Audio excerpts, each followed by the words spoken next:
Mis amados hermanos, Dios nos continúe bendiciendo en esta tarde.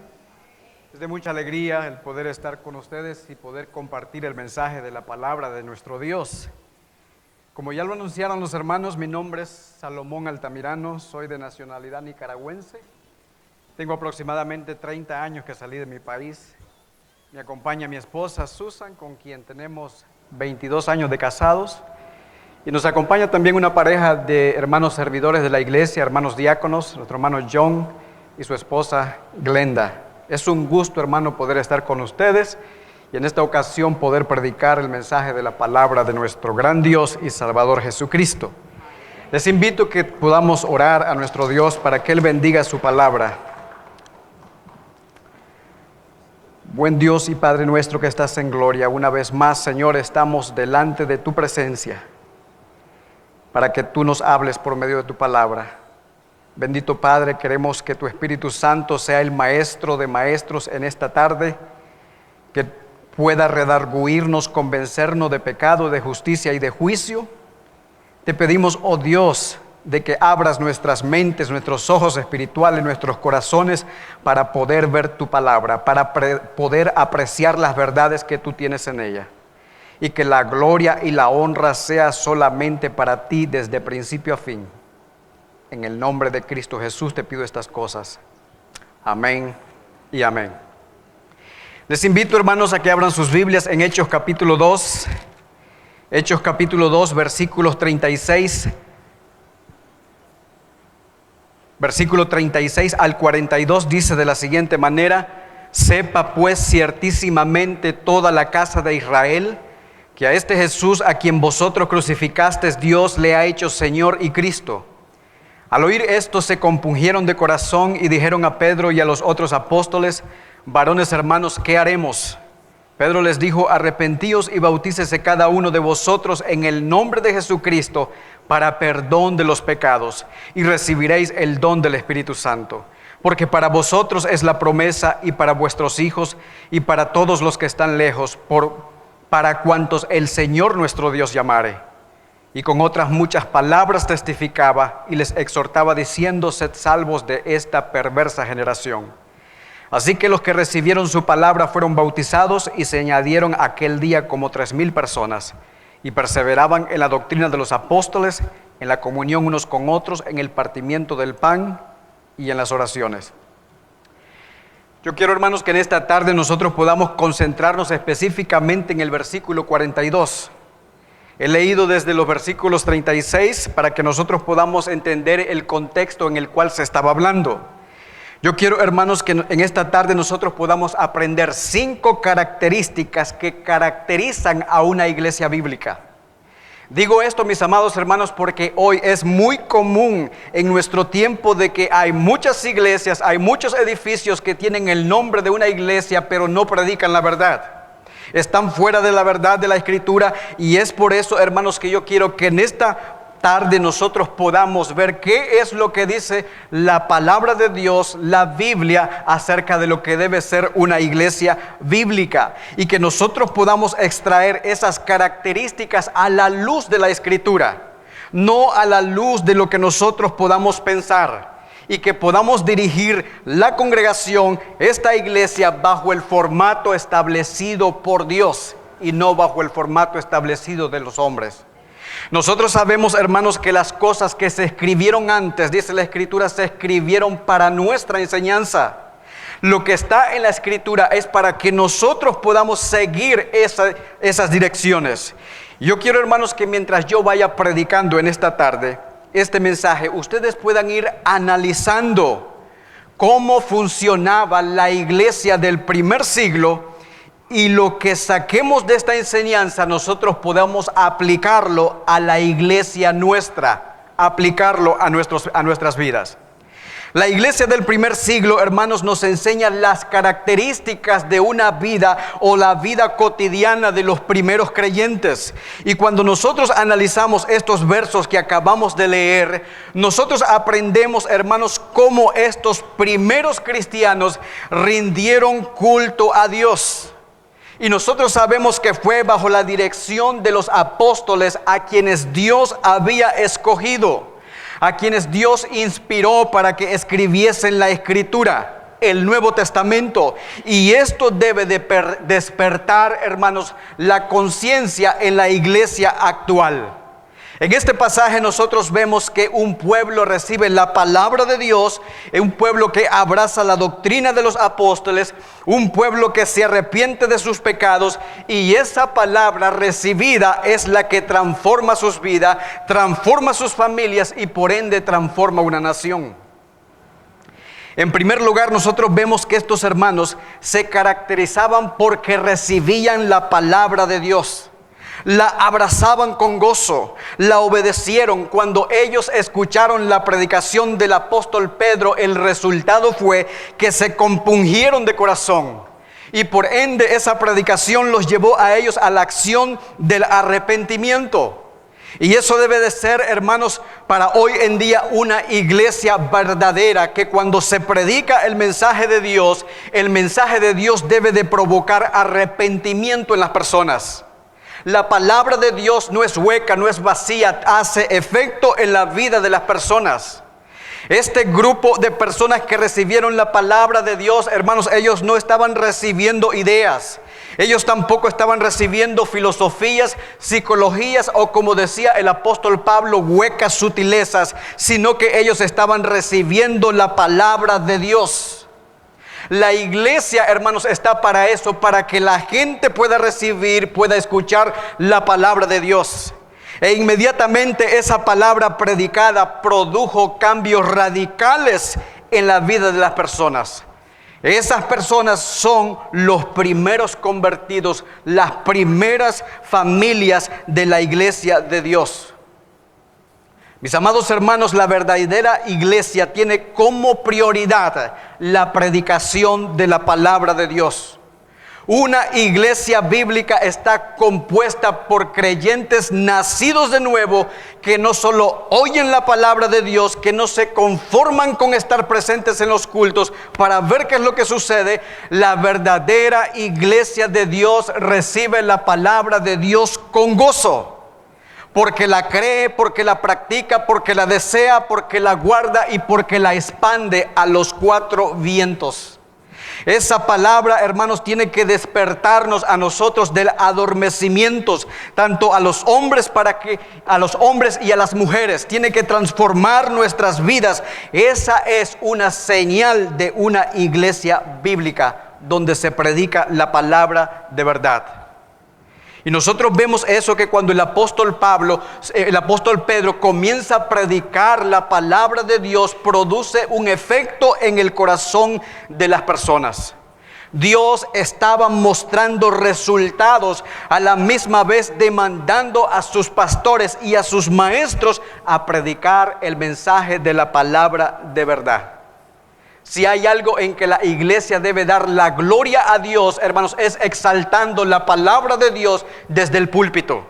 Desde el púlpito. El apóstol Pablo le dice a Timoteo: Timoteo, yo te encarezco delante de Dios y delante del Señor Jesucristo, que juzgará a los vivos y a los muertos en su manifestación, que prediques la palabra, que instes a tiempo y fuera de tiempo, redarguye, reprende, exhorta con toda paciencia y doctrina.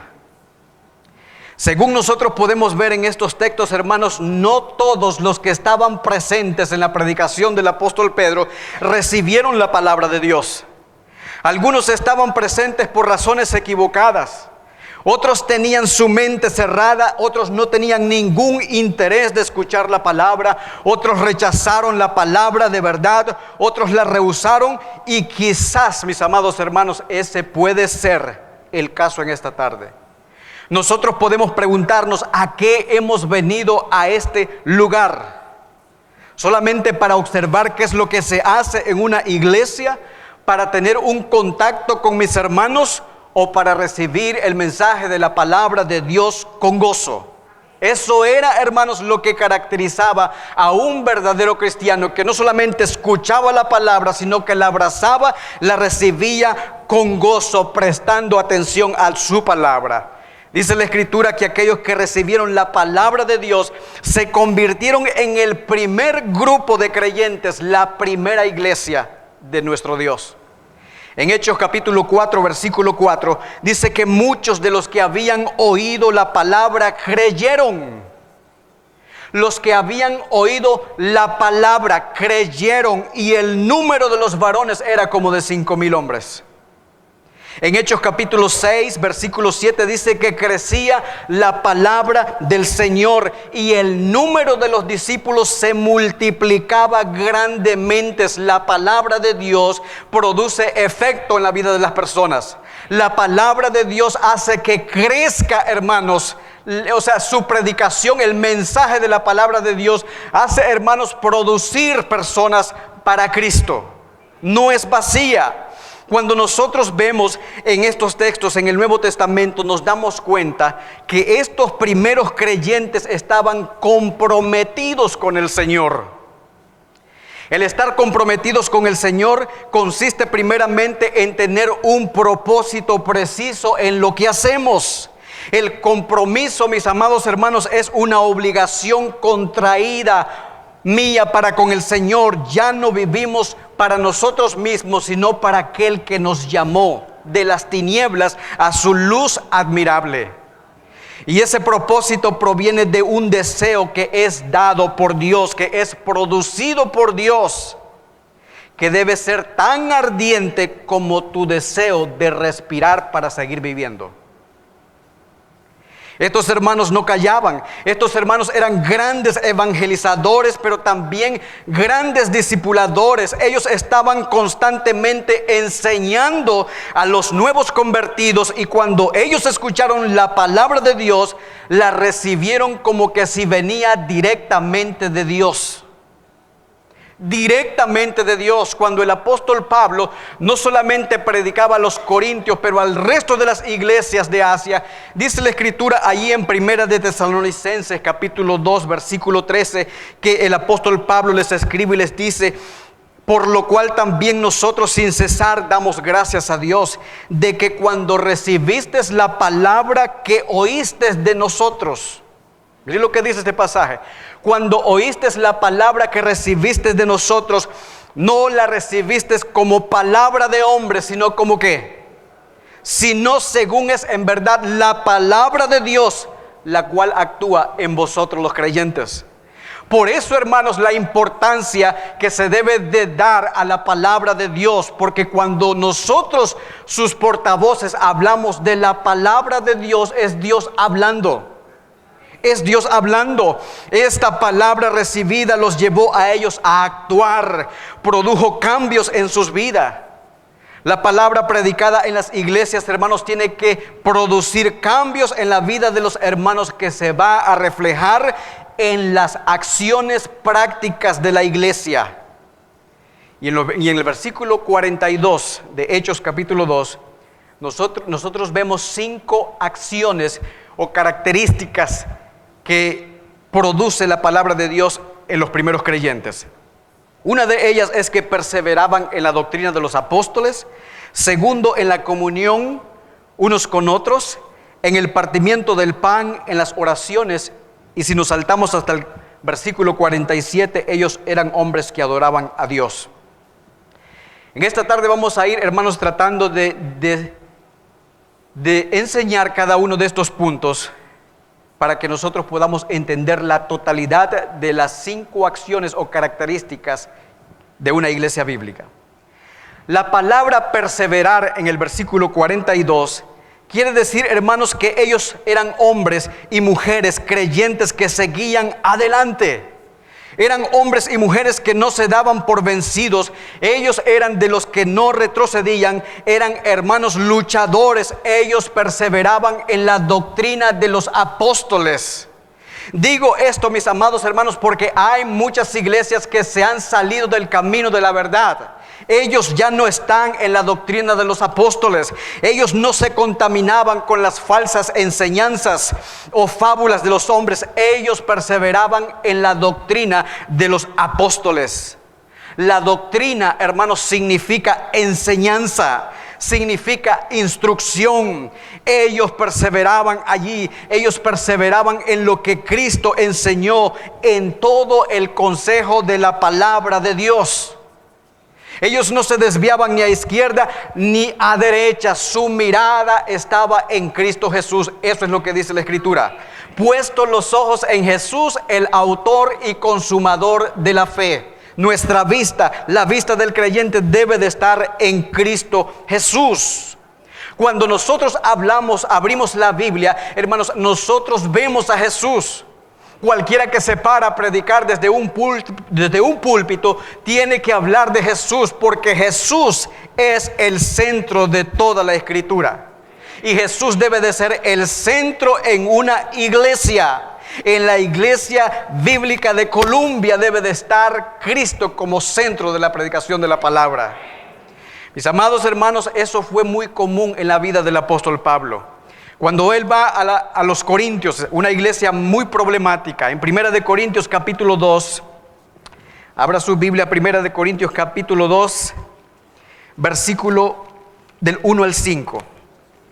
El apóstol Pablo dice a estos hermanos que cuando yo fui a vosotros, 1 de Corintios 2 del 1 al 5, cuando yo fui a vosotros para anunciaros el testimonio de Dios, yo no fui con excelencia de palabras o de sabiduría, pues me propuse no saber entre vosotros cosa alguna, sino a Jesucristo y a este crucificado. Hermanos, yo a ninguno de ustedes les conozco, pero mi misión aquí es predicar a Cristo y a este crucificado. A Cristo y a este crucificado, dice él, estuve entre vosotros con temor y debilidad y temblor, y ni mi palabra ni mi predicación fue con palabras persuasivas de humana sabiduría, sino con la demostración del Espíritu y de poder. ¿Sabe para qué? Para que vuestra fe no esté fundada en la sabiduría de los hombres, sino en el poder de nuestro gran Dios. Por eso el capítulo del libro de los Hechos, hermanos, es de gran importancia, porque nos habla del inicio de la iglesia, nos habla cómo era esta iglesia, cómo eran los primeros cristianos. Es de suma importancia para que nosotros podamos entender la obra y el ministerio del Espíritu Santo en nuestras vidas. Los primeros cristianos, hermanos, ellos no se dejaban guiar por algo que no fuera la doctrina bíblica de los apóstoles y los profetas. La iglesia, hermanas, no está para que llenemos los calendarios de actividades o para traer payasos. Les digo esto, hermanos, porque hay iglesias que traen payasos a los púlpitos. La iglesia del Señor no está para eso. La iglesia está para que se predique la palabra de Dios. La iglesia no está para traer personas que nos entretengan. La iglesia está para que se predique la palabra de Dios y para que el nombre de Cristo sea exaltado. Por eso dice el apóstol Pablo, yo no anuncio la buena noticia de Cristo para sentirme importante. No, lo hago porque Dios así me ordenó. Y ay de mí si yo no predico este evangelio. Hermanos, la doctrina significa enseñanza. Y la razón por la que los primeros cristianos perseveraban en la doctrina de los apóstoles es porque ellos sabían su procedencia. La procedencia de esa doctrina es divina. La procedencia de esa doctrina, su actor mismo es Dios. Los apóstoles fueron autorizados por el Señor Jesús para proclamar el evangelio, para proclamar la obra de Jesucristo. Ellos no podían hacer algo diferente. Ellos tenían que hacer lo que se les había encomendado, y era predicar en el nombre de nuestro Señor Jesucristo. Y cuando Cristo ya no estuviese, dice la Escritura, que el Señor no les iba a dejar solo. En Juan capítulo 14, versículo 26 dice, mas el Consolador, el Espíritu Santo, a quien el Padre enviará en mi nombre, Él os enseñará todas las cosas y os recordará todo lo que yo os he dicho. Lo que estos versos, mis amados hermanos, nos enseñan es que la iglesia del primer siglo no fue guiada por opiniones privadas de algunos hombres. La iglesia del primer siglo no fue guiada por opiniones privadas de algunos hombres o dirigida por ciertos grupos de familia, tampoco por sus sentimientos tradicionales, por sus sentimientos personales, o por las tradiciones de los hombres, sino que fue dirigida por medio de la doctrina o por medio de la enseñanza de los apóstoles. Y yo espero, mis amados hermanos, que en esta iglesia no se siga a ningún hombre, no se siga a ninguna organización, a ninguna denominación. Digo esto porque los hombres fallan, las denominaciones también fallan, pero Cristo, Él no falla. Por eso, hermanos, nosotros debemos de poner nuestra vista en Cristo Jesús. A Él sea la gloria. Ellos, hermanos, no estaban siguiendo fábulas de hombres. Ellos no seguían los pensamientos de hombres. Ellos no seguían a hombres. Ellos seguían a Cristo Jesús. Y el Señor ha dejado esta su palabra para que nosotros sigamos sus direcciones.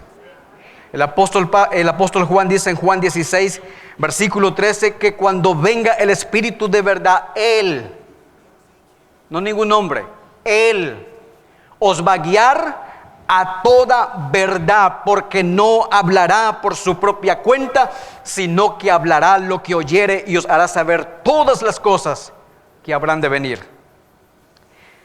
El apóstol Pablo, hermanos, reclamó enseñar por medio del poder de Dios. Y él decía ahí en 1 Corintios capítulo 2, 13, la cual también nosotros hablamos, no con palabras enseñadas por sabiduría humana, sino con las que enseña el Espíritu, acomodando lo espiritual a lo espiritual, lo que enseña Dios en su palabra. Ellos, mis amados hermanos, enseñaban la ley. Ellos enseñaban los profetas, ellos enseñaban los salmos, los escritos, todo el consejo de la palabra de Dios, todo lo que Cristo enseñó. Hay un solo mensaje, una sola palabra que salva y se funda en nuestro Señor Jesucristo. Y eso nosotros lo vemos en Hechos capítulo 2. En Hechos capítulo 2, el mensaje del apóstol Pedro fue centrado en la persona de Cristo Jesús. Y ese mensaje fue el que trajo el cambio en la vida de estas personas. Así que una iglesia bíblica es una iglesia que enseña toda la verdad, todo el consejo de la palabra de Dios, Antiguo y Nuevo Testamento, porque donde quiera que nosotros abramos la Escritura, ahí va a resaltar Cristo. Porque Él es el centro de toda la Escritura. Y el Señor, en sus últimas palabras, Él dijo que fuéramos por el mundo entero enseñando lo que Él había dejado escrito en su palabra. Dice en Lucas capítulo 24, versículos 46 al 48, que Jesús dijo, así está escrito. Y esto es muy importante, hermanos. A veces nosotros pasamos muy a la ligera ciertas frases de la Escritura, pero el pasaje dice, así está escrito. Lucas 24, 46 al 48. Así está escrito y así fue necesario que el Cristo padeciere y resucitase de los muertos al tercer día, y que se predicase en su nombre el arrepentimiento y el perdón de los pecados en todas las naciones, comenzando desde Jerusalén. Y nosotros sabemos, hermanos, que allí se inició la iglesia. Allí se comenzó a predicar el evangelio de Dios y se ha esparcido a las naciones del mundo. Y dice el versículo 48, y vosotros sois testigos de estas cosas. Vosotros sois testigos de estas cosas. Ahora, note un hecho importante. Tanto ellos como nosotros recibimos el mismo mensaje de salvación. Mis amados hermanos, Dios ha dejado las mismas instrucciones para la iglesia de hace 2000 años como para la iglesia del año 2000. No se pueden cambiar, son las mismas. Dios ha dejado esas doctrinas, esas enseñanzas para establecer los cimientos que sostendrán a una iglesia. Una iglesia saludable, mis amados hermanos, es una iglesia que pone a la palabra de Dios muy en alto. Sola escritura, sola fe, sola gracia, solo Cristo y solo a Dios la gloria. Yo sé que nuestro pastor Santa María ha traído ciertos temas de eso. Pero mis amados hermanos, allí debe de estar fundada una iglesia. Y aunque yo no les conozco personalmente, yo me atrevo a decir, hermanos, que Dios ha sido muy bueno, muy misericordioso con ustedes. Por muchos años Él ha tenido cuidado de esta iglesia que es su iglesia, no de ningún hombre. Aquí quizás han pasado muchos pastores, muchos maestros, muchos líderes, familias enteras quizás se han ido y yo desconozco las razones. Pero déjeme decirle lo siguiente: la iglesia no está para complacer a las personas, sino para predicar a Cristo. Y para que la gloria sea dada solamente a Dios Padre, porque la iglesia es de Él. Y cuando nosotros hacemos esto, dice la Escritura que el Señor añadía a la iglesia a aquellos que habían de ser salvos. Cuando nosotros hacemos lo que Dios dice que hagamos. No solamente ellos perseveraban en la doctrina de los apóstoles, pero dice en Hechos 2:42 que ellos también se mantenían en comunión los unos con los otros. La comunión, hermanos, es una parte muy importante de la obra del Señor, ya que es un mandamiento y es la relación que nos ayuda para mantener la unidad entre los cristianos. Y la comunión que se menciona aquí en este versículo, hermanos, y que es producida por el Espíritu Santo de Dios, es mucho más que cualquier comunión que se conoce allá en el mundo entero. Hay una enorme diferencia entre la comunión mundana y la comunión cristiana. Mis amados hermanos, ellos se reúnen para traer alegría temporal a la carne, para darle rienda suelta a sus pecados, pero la comunión del cristiano es diferente porque está en la esfera espiritual. Si bien es cierto, hermanos, que la comunión entre nosotros los hermanos trae alegría, el propósito principal de la comunión es dar gloria a Dios. Primera de Juan capítulo 1 versículo 3 dice, lo que hemos visto y oído, esto os anunciamos, para que también vosotros tengáis comunión con nosotros. Y nuestra comunión verdadera es con el Padre y con su Hijo Jesucristo. Esa es la comunión verdadera. Y cuando nuestra comunión, mi comunión, está bien con Dios, también lo estará con mis hermanos. Allí no se verán pleitos, allí no habrá contiendas, allí no se crearán grupos separatistas. Por el contrario, reinará la unidad y la armonía. Por eso dice el salmista: mirad cuán bueno y cuán delicioso es habitar los hermanos juntos en armonía. Mira cuán bueno y cuán delicioso es. ¿Por qué? Porque allí envía Jehová bendición y vida eterna. Si hay grupos separatistas, si hay grupitos por aquí y grupitos por allá, allí no hay armonía, allí no hay comunión y allí Dios no bendice. Estos hermanos quizás se congregaban varias veces a la semana, manteniendo una estrecha e íntima comunión los unos con los otros. Yo me imagino que eran hermanos que se visitaban en sus casas, no para chismear. Comían juntos, conversaban de sus actividades para el Señor, para el engrandecimiento del reino de Dios. Se reunían para ver cómo hacer las cosas mejores para la iglesia, porque todos eran siervos del Señor. Allí no había envidia, allí no había celos, allí no había contiendas, allí no había murmuraciones. Eran hermanos en la fe, verdaderos amigos, porque conocían sus problemas, sus planes, sus anhelos, por los cuales oraban juntos los unos por los otros. Te pregunto, mi amado hermano, ¿tú conoces los problemas que tiene el hermano que está a la par tuya? ¿Te has preocupado en preguntarle a él cuáles son sus problemas?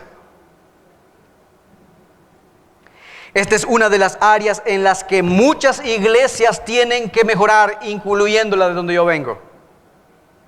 Y esta iglesia creo que no es la excepción, porque no hay una iglesia perfecta en el mundo.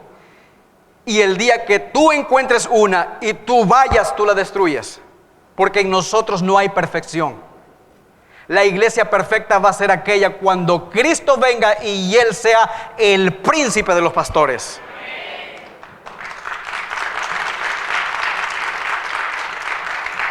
Mis amados hermanos, en Hechos capítulo 2, versículo 42, dice que los primeros discípulos también participaban del partimiento del pan.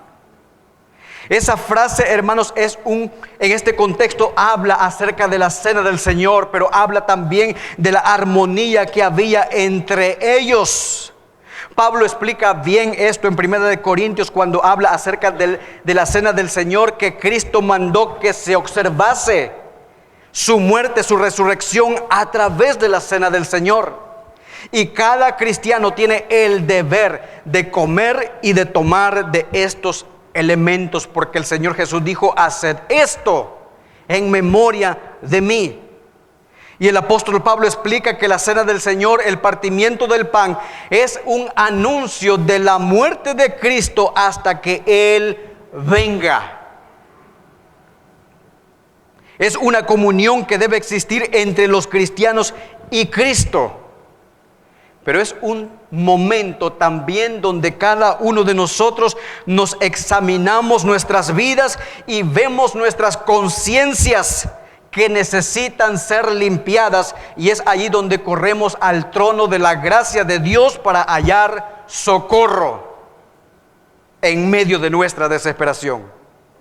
Y lo que estos pasajes nos enseñan es que nosotros, hermanos, no debemos de tomar con ligereza la cena del Señor. El apóstol Pablo explicó esto muy claro. Porque los que comen y beben indignamente, sin discernir el cuerpo del Señor, juicio come y bebe para sí. Y en muchas iglesias participan sin entender lo que se está haciendo, y es responsabilidad de los líderes, de los pastores, asegurarse que cada persona que participa de la cena del Señor entienda su significado, porque la Biblia claramente dice que el que lo hace indignamente será culpado o culpable del cuerpo y de la sangre de nuestro Señor Jesucristo. Por eso dice la Escritura: pruébese cada uno a sí mismo. En cuarto lugar, ya hemos visto 3, perseveraban en la doctrina de los apóstoles, en la comunión los unos con los otros, en la cena del Señor. En cuarto lugar, estos perseveraban en las oraciones. Eran hermanos que a pesar de las persecuciones no se quedaban durmiendo en sus casas. Eran hombres y mujeres de oración. Y cuando usted lee el libro de los Hechos, usted va a darse cuenta lo grandioso que estos hermanos eran, lo practicante en cuanto a la oración que ellos hacían. El libro de los Hechos está lleno de ejemplos. Algunos de ellos se los puedo mencionar así. Dice la Escritura que después de la conversión de los primeros 3,000 personas, la iglesia perseveraba en las oraciones. La sanidad del cojo que era puesto a la puerta del templo tomó lugar cuando Pedro y Juan se dirigían al templo a la hora de la oración. Después que Pedro y Juan fueron interrogados, todos oraron, y cuando hubieron orado, dice que el lugar tembló. Cuando se hizo necesaria la elección de los diáconos, la iglesia oró. Cuando Pedro y Pablo también estuvieron encarcelados, la iglesia estaba orando.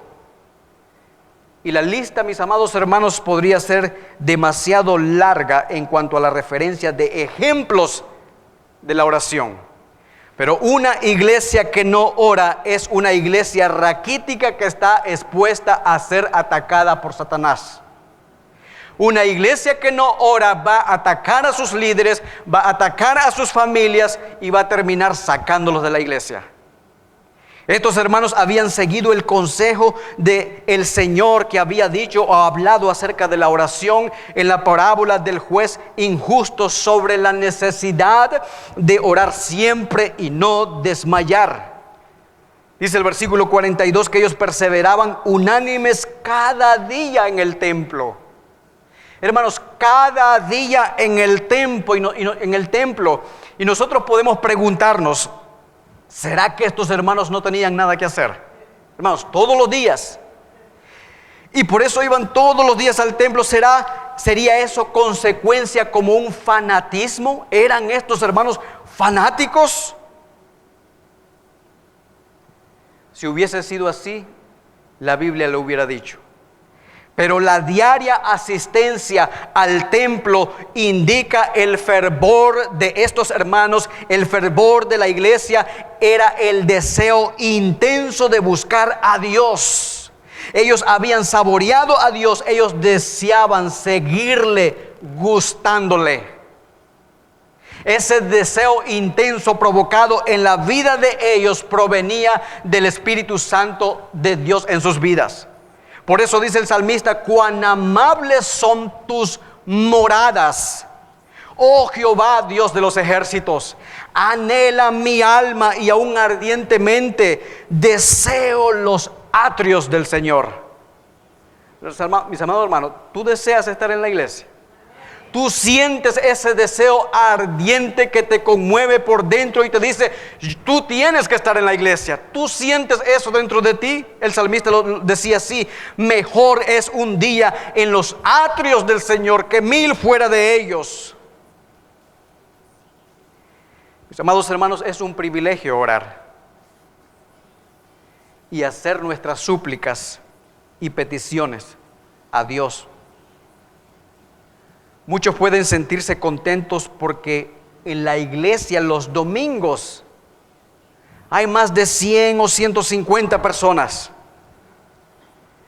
Pero ¿dónde están los días? ¿Dónde están esos 150 personas a la mitad de la semana cuando es el día de oración? ¿Dónde están? ¿Podemos nosotros, hermanos, pasar 4 horas viendo el partido del Real Madrid o del Barcelona, pero no tienes 5 minutos para orar con el Señor? Si nosotros nos comparamos con la iglesia del primer siglo, nosotros nos damos cuenta que nos falta mucho para ser como ellos. Y el último punto del versículo, no del 42, pero del 47 de Hechos 2, es que esta iglesia era una iglesia que alababa y adoraba a Dios. Es interesante, hermanos, observar las diferentes palabras que se utilizan para tributarle a Dios alabanza. Por ejemplo, alabar, glorificar, bendecir, loar, dar gracias, cantar, exaltar, honrar, adorar, anunciar su salvación, proclamar su gloria, magnificar, temer, etc. Todos estos términos combinados significan que Dios es digno de recibir la honra, la gloria, la alabanza. Ningún hombre, es Dios. Él es a Él es a quien se le debe de atribuir el brillo y el esplendor, porque Él merece ser adorado. Mis amados hermanos, a Dios sea la gloria. Si esta iglesia, y me refiero aquí, ha llegado hasta este día,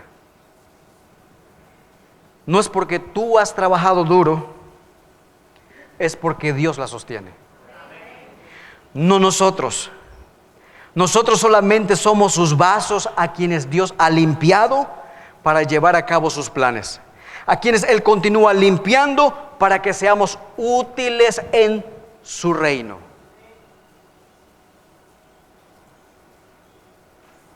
Y mi exhortación para ti, mi amigo, hermanos, es de que no te desanimes. No hay iglesias perfectas aquí en la tierra. No te desanimes, esfuérzate, sigue trabajando en el ministerio que Dios te ha dado, en el ministerio donde Dios te ha colocado. Gasta tu vida sirviendo a Cristo. Lucha como buen soldado de Jesucristo, porque el servicio que tú haces para la obra de Dios no es en vano. Dios lo ve. Dios lo ve. Mis amados hermanos, ¿será que todas estas cosas de las que hemos hablado estaban reservadas únicamente para la iglesia del primer siglo? ¿O son una realidad para todos los creyentes de todos los tiempos, incluyendo la Iglesia Bautista de Colombia? Hermanos, que el Señor nos ayude a tomar a la iglesia del primer siglo como un modelo para nosotros de cómo debe conducirse una iglesia. Pero yo no quisiera terminar este mensaje sin decirte a ti, mi amigo, que no conoces de Cristo. El mensaje que el apóstol Pedro predicó hace más de 2000 años llevó al arrepentimiento a estas personas. Pedro les dijo que se arrepintieran de sus pecados y que fueran salvos de esa perversa generación. Y ellos respondieron al llamado. Yo también te digo lo mismo a ti: sed salvos de esta perversa generación. Dios dice en su palabra, es más, Dios manda a todos los hombres en todo lugar que se arrepientan. ¿Sabe por qué? Porque Dios ha establecido un día en el cual juzgará al mundo con justicia por aquel varón, Cristo Jesús, a quien designó, dando fe a todos con haberle levantado de entre los muertos. Es Dios quien ordena y manda que te arrepientas. Es Dios quien te dice que te rindas a Cristo. Él dice en su palabra, al que a mí viene yo no le echo fuera. Pero también Él dice, el que me negare delante de los hombres, yo también le voy a negar en aquel día delante de Dios. Mi amigo, no endurezcas tu corazón. No endurezcas cuando Dios habla a tu vida. ¿Sabes por qué? Porque aunque rechaces el mensaje de esta tarde, un día tú estarás frente a los pies de Cristo de rodilla, y estas palabras van a resonar en tus oídos. Van a ser el testigo de que la palabra de Dios se te predicó. Oremos, hermano.